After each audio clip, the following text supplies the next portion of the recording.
can we have the next speaker, Dr. Parag? Okay, Dr. Parag is absent. So then we move on to Dr. Manpreet.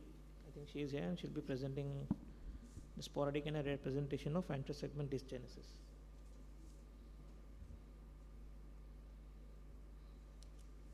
Dr. Parag is absent.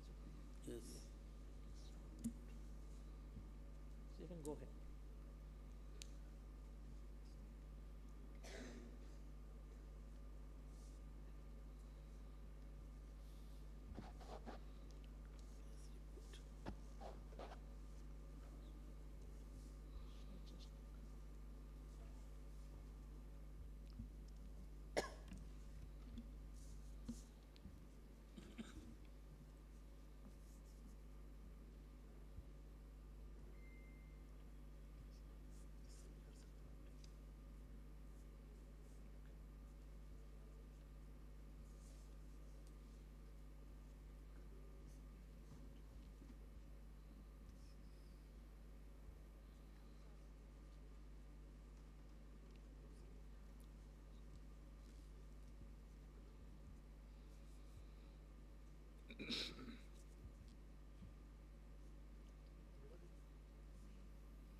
Mosquitoes are here.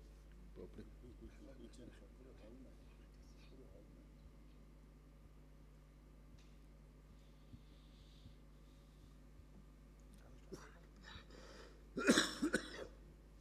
Good evening, everybody. I'll be presenting a case of anterior segment dysgenesis. So this is a child named Harpreet Singh. He's a 7-year-old male from Punjab. He presented to us in our OPD with a chief complaint, as explained by his guardians, of diminished vision since birth, which was associated with photophobia, but there was no history of any redness, pain or discharge, any kind of nystagmus or squint. The child had a past history of chronic urticaria for which he was taking treatment on antihistaminic drugs. There was no positive family history and the birth history was normal. This is the pedigree chart of the family of the child. No other family member is affected except the boy. On general systemic examination as done by the pediatrician, there were no systemic associations found. The chest was within normal limits. Similarly, the cardiac system, the CNS, there was no microdontia or any facial abnormalities present. On ocular examination of this child, his vision in both the eyes, the presentation was similar. The vision was finger counting 1 meters with accurate PR. Extraocular movements were full, free and painless. His pressures, he was already started on Dorzox T before he had presented to us in the OPD, and on applanation tonometry, his pressures were 20 and 10. The corneal thickness was increased. It was 800 and 700 in right and left eye respectively. Adnexa was within normal limits. The corneal curvature was normal. The diameter of the cornea, it was 9 into 9, which is microcornea.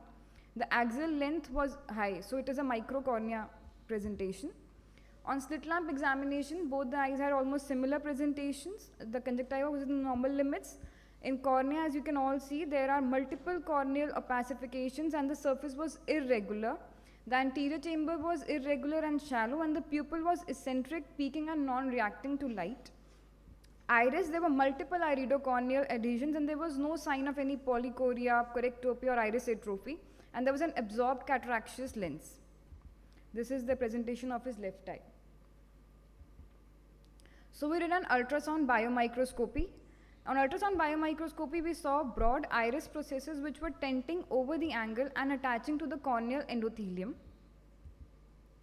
We further went for an anterior segment OCT, in which the anterior chamber was irregular, shallow, with multiple iridocorneal adhesions, although the corneal layers appear to be normal. The fundus of the child could not be examined as the pupil was just 2 mm in size. It was non-reacting and it was not dilating. So we had to go for an B scan, in which we saw multiple hyperechoic echogenicities in the vitreous with low A scan peaks after movements were present, and it was not diminishing on low gain, which was suggestive of PVD. So the unique characteristics in this case that it is bilateral presentation since birth. There is no associated family history or no associated systemic features. There are multiple iridocorneal adhesions and pupillary abnormality. The pressures are high and it has the child has congenital cataract. As we all know that neural crest cell migrates, and if there is any immature halt in its migration, it leads to Exenfield or Peters anomaly and other kind of congenital anterior segment developmental associations. But this is a rare presentation. It does not fit into Peters or into Exenfield-Rieger syndrome. So to manage this child, the only goal we had that the child should get complete visual improvement. We started him on glaucoma management. Luckily, his pressures are being controlled on medical therapy. He's on Dorzox T. We did a cataract lensectomy with anterior vitrectomy, and further the child will be planned for optical keratoplasty. Thank you. First thing is we should wish good luck to you and to the child also for the future course of your protocol you have just mentioned. So, I mean, what made you to feel like that this patient is having this particular problem?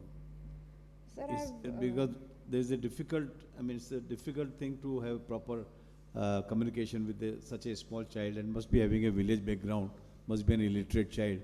So how could you make up your mind regarding this diagnosis? Sir, we've still not reached the diagnosis. That is one of the major problems, that we just know that it is one form of anterior segment dysgenesis, but looking at the review of literature, there is no presentation like this. And even the management with other cases of Peters and other cases of Exenfield, the way they have managed, they have undergone keratoplasties or congenital cataract. For the child of this age, going for such surgeries, the failure rates are also very high. Plus going for, luckily his pressures are managed, but going for TRAB and GDD are something which we have to do in such cases. So we are still stuck at how to further progress, because even with low vision aids, his vision is... It's very difficult to manage such cases, because whatever maybe you do, even if we at our best, there is a gross amblyoptic chance. Yes, sir. And the thing is that it's also hard to diagnose, a pinpoint diagnosis. It's better to be under a broad heading of neurocrestopathies, Yes, sir. because all the things develop from there. Neural crest cells. So still it is diagnosed, better term is a neurocrestopathy. That's all, thank you. After lensectomy, did you get a chance to view the fundus? No, sir. It's still not visible. There is a very faint fundal glow, so we are still clueless of how the fundus is. Thank you, ma'am.